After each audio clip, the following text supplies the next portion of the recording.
Waking Fright is an adaptation of the 1961 novel by the Australian novelist Kenneth Cook.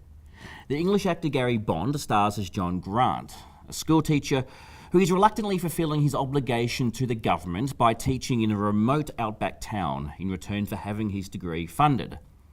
John has plans to spend the Christmas holidays in Sydney with his girlfriend, but on the way there he gets caught up in the mining town Bundan Yabba, known as the Yabba to the locals.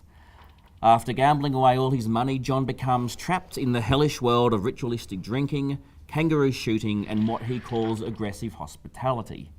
John soon finds himself on a rapid spiral downwards into perversity, depravity and desperation.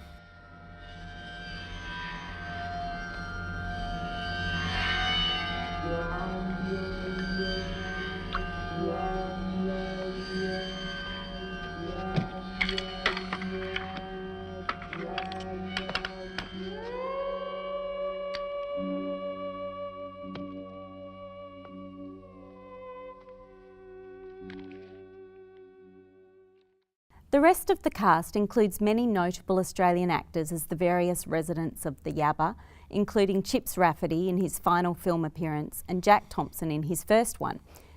But perhaps the real standout is another English actor, Donald Pleasance, as the alcoholic Doc Tyden, who presents John with a warped and twisted reflection of the person he may become if he surrenders to his base instincts. When viewed today, it is remarkable how well Waking Fright holds up as a savage and harrowing critique of white Australian culture. While now regarded as a classic of Australian cinema, for several decades Waking Fright was considered a lost film.